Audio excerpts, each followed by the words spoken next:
Yesterday was a day like always. Of course you argue when as usual you swallowed her tears. 'Cause what can you do after 7 years love? You ask yourself why you can't love like two reasonable people.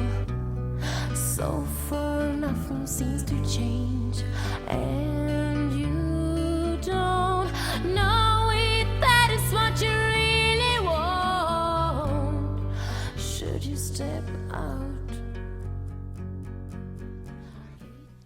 Oui, monsieur Jacques Manga, bonjour. On vient d'arriver dans votre village, Nampor, pour un événement douloureux. Mais surtout, nous nous intéressons à cet aspect de votre village, ce qui est la royauté. Nous sommes dans le royaume d'Enampor. C'est le seul royaume au monde pratiquement qui n'a plus de roi. Pouvez-vous nous parler des limites de votre royaume? Donc, je vous remercie. Jacques Manga, un cousin à Bakoya qui gère le fétiche royal. Nous sommes de la famille royale. Alors, le royaume d'Enampor étendu de Badiat, un village limitrophe avec Brin, à Bandial. Et ce royaume d'Enampor s'appelle le royaume Mof-Evi. Mof-Evi qui signifie en français la terre du roi. Et dans ce royaume, ce qui est spécifique, c'est que depuis combien d'années vous n'avez plus de roi? Depuis 69. Et pourquoi? Qu'est-ce qui empêche la désignation, ou la nomination ou l'élection de nouveau roi? Voilà. La différence du royaume d'Enampor par rapport aux autres royaumes, c'est que ce n'est pas le prince héritier qui succède son père. C'est ce qui a fait qu'on est bloqué jusqu'à nos jours. Parce que le dernier roi, Afileyo Manga, avait même un fils, donc prince, qui malheureusement est décédé à une quinzaine d'années. Mais il n'avait pas droit à succéder son père. Chez nous, le royaume d'Enampor, c'est au niveau de la famille royale que le fétiche doit désigner un successeur. Alors, du moment que maintenant, selon moi, du moment qu'aujourd'hui, dans cette famille royale, tu trouves une majorité musulmane et une majorité chrétienne, donc ceux qui sont de la religion traditionnelle sont minoritaires, et même dans ce royaume, si tu totalises, les gens ne fréquentent plus les fétiches comme ils les fréquentaient avant. On s'est dit que les fétiches sont affaiblis. Parce que c'est le fétiche qui devrait désigner, avec des signaux, un successeur au roi. Malheureusement, ces fétiches n'arrivent plus à désigner mystiquement quelqu'un qui doit succéder au roi Afileyo. Et que cette royauté-là est composée de deux familles qui devraient se partager le roi. Le roi d'Enampor étant disparu, le successeur de ce roi doit sortir de Essil, le village voisin. Donc les fétiches ont du mal à désigner quelqu'un de la famille Sagnan de Essil qui doit poursuivre la vie de ce royaume-là. Selon moi, c'est comme ça. Parce que je ne vois pas qu'est-ce qui peut bloquer cette désignation de roi jusqu'à nos jours. En dehors du roi, qui peut décider, qui peut montrer la voie, qui peut tracer les politiques à suivre, qu'est-ce qui, en quelque sorte, sert d'autorité en dehors de l'État, bien sûr? Qu'est-ce qui sert d'autorité ici? C'est le chef du village. Le chef de village de Nampor ne régit que Nampor. Nampor, heureusement, il est chef des chefs de tout le royaume, toute la commune de Nampor. Il est le chef des chefs. Oui. En quelque sorte, on va le substituer. On va dire, aujourd'hui, il a entre ses mains tous ces pouvoirs qui étaient dans les mains du roi.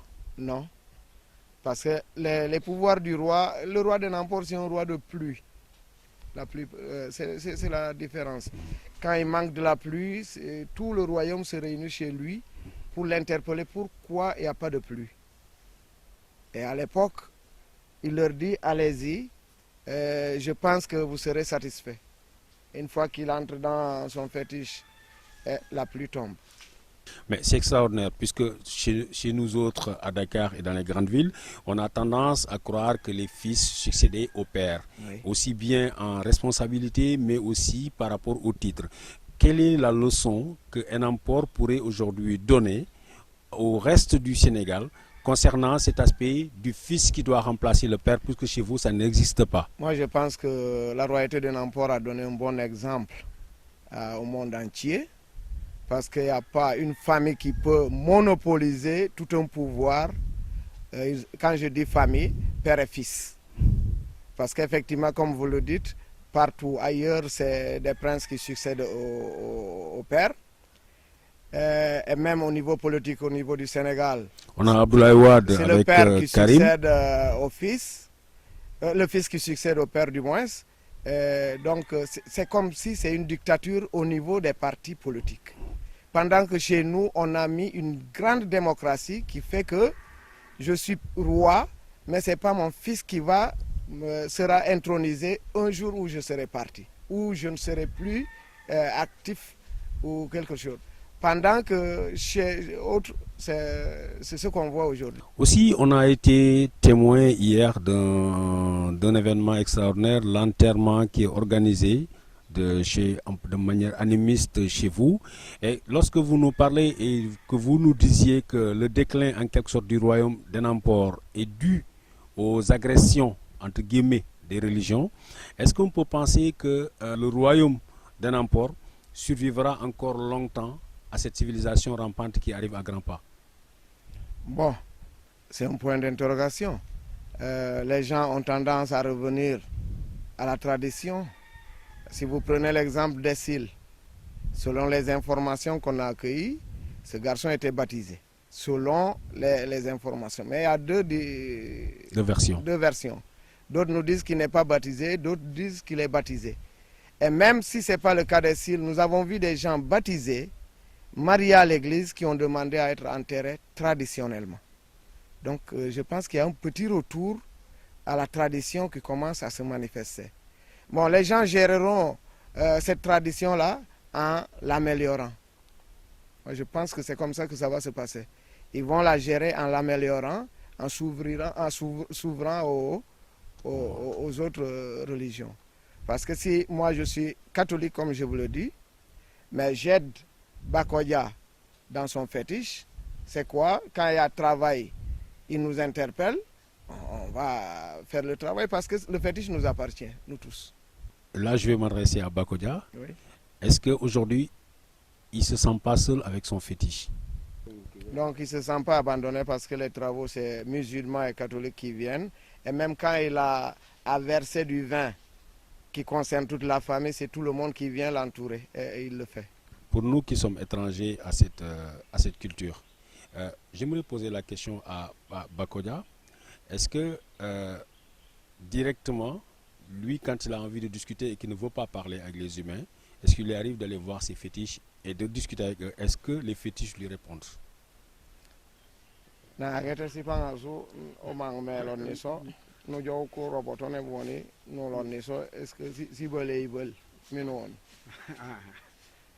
Les fétiches, souvent, c'est des cauchemars. Lui, il verse le vin en demandant ceci, en disant il y a ceci, cela, on voudrait que ça s'améliore, petit patata. Pendant que peut-être en cauchemar, quelqu'un même de la famille, ça peut ne pas être lui, peut être répondu. Comme quoi, vous avez fait ceci, cela, donc il faudrait aller à tel endroit faire ceci, cela. Mais les fétiches ne répondent pas directement à Bakoya comme les fétiches consultants, parce qu'il y a des fétiches consultants. Tu crées ton fétiche pour consulter les gens, tu verses le vin et tu écoutes et tu dis à la personne, voilà, ta famille est petite patata comme ça. C'est pas la même Bakoya, chose. en venant ici, on a dépassé le grand fétiche de Enampor. À cet endroit-là, quelle est exactement la force? Je ne veux pas le tester, mais je vous pose la question. Quelle est la force de ce fétiche-là sur la vie des populations dans le Enampor? Bon, ça je peux te répondre, parce que la force de ce fétiche, c'est le gardien de la Constitution. C'est pourquoi moi j'avais demandé à ce que les gens change de constitution en nommant un roi une fois que le roi est parti. Tant qu'on ne le fait pas, je pense qu'on n'aura plus de roi. Mais cette constitution, vous allez en discuter avec le fétiche, puisque c'est le fétiche Ouais, qui la constitution, comment la moléreure, c'est comme si la constitution sénégalaise. On introduit un dossier au niveau de l'Assemblée, petit patata, ainsi de suite, jusqu'à arriver. Chez nous, nous avons modifié notre constitution en 2004 pendant la dernière circoncision. Comment? Tous les fils de ce royaume, étant aux États-Unis, en France, un peu partout, ont cotisé chacun 25 francs CFA. Parce qu'il faut que tout le monde y mette la main. Et on a acheté un taureau. On s'est dit, il y a des interdits pendant qu'aujourd'hui, le monde quand même bouge. Il faudrait élaguer quelques interdits. Par exemple, une femme en règle, indisposée, ne doit pas partager le même lit que son mari. Je ne dis pas rapport, mais partager. Ça veut dire Elle doit descendre du lit et se coucher par terre. Ça veut dire avant c'était comme ça. Voilà. Et aujourd'hui, vous avez Nous changé. l'avons modifié en 2004 en immolant un taureau au fétiche royal, dont Bakodia gère, pour dire maintenant les interdits de la piste. Une femme en règle doit descendre d'un véhicule pour faire un tour parce qu'il y a une mare à côté qui interdit à la femme de passer par là. Tout ça, on a dit non. Maintenant, les voitures passent avec les femmes indisposées. Il n'y a pas d'interdit. Donc, nous l'avons modifié. C'est la modification de la Constitution.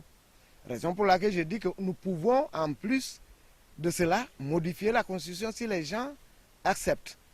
Mais c'est que les gens, pour eux, les fétiches sont encore puissants pour désigner mystiquement un roi. Un exemple. Chez nous, on ne tue pas une personne dans l'espace royal. Par exemple, je prends un fusil, je fusille Fidèle. C'est déjà une amende que ma famille ne pourra pas gérer. Pourquoi je dis ne pourra pas gérer? Parce que payer 10 taureaux au fétiche royal, c'est pas facile.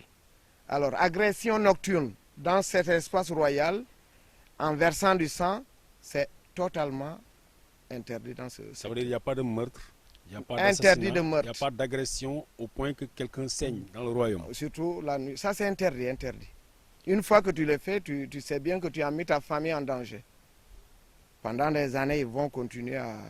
Est-ce que cela expliquerait pourquoi votre département et votre commune a été pendant longtemps à l'abri des batailles qui ont eu lieu ailleurs concernant cette situation de guerre, mi-paix qui sévit en Casamance?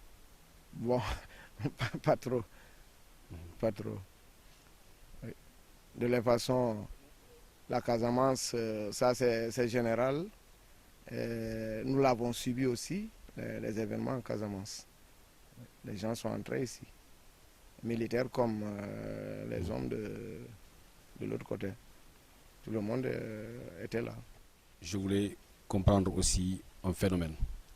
Dans certains villages, notamment, il était dit que lorsqu'une femme accouche, elle doit se raser la tête, sinon elle ne rentrerait plus dans ce village. Est-ce que votre zone en fait partie?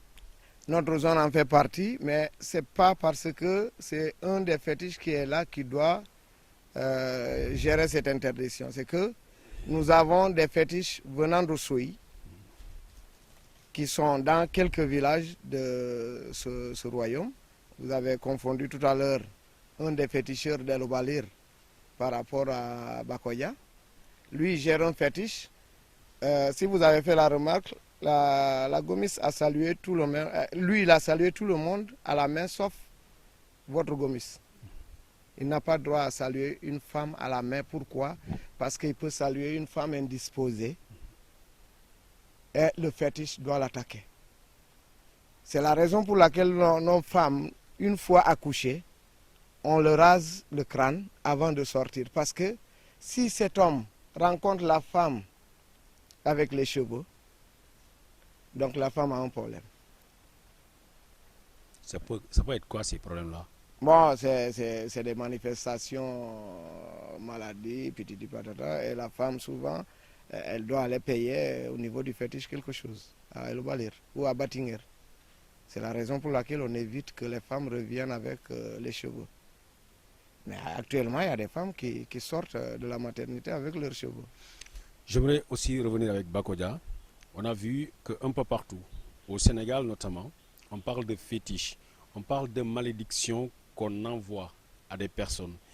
Qu'est-ce que votre fétiche à vous ici peut faire pour venir en quelque sorte au secours de ces gens-là? Donc son fétiche ne gère pas ces cas de situation. Voilà. Chez nous, son fétiche surveille effectivement la royauté. Nous, on n'a pas droit à aller à la maternité une fois. Dans toute maternité, on n'a pas droit à y entrer. Les hommes. Les hommes. Alors, donc, une fois que tu offenses cette culture, tu dois revenir au village te confesser auprès de Bakoya. Auprès de son Ça veut fétiche. dire aujourd'hui, un père qui a son bébé, sa femme qui a accouché, n'a pas le droit d'aller prendre son bébé dans les mains De la à la maternité. Non. Non. En 2004, nous avons modifié cet article un peu en disant si ma femme accouche à Dakar, elle n'a pas d'assistance, personne ne l'accompagne. Moi, je peux l'accompagner jusqu'à la maternité parce qu'elle est en situation difficile. Ce n'est pas de mon gré que je suis allé pour voir l'accouchement, comment ça se passe.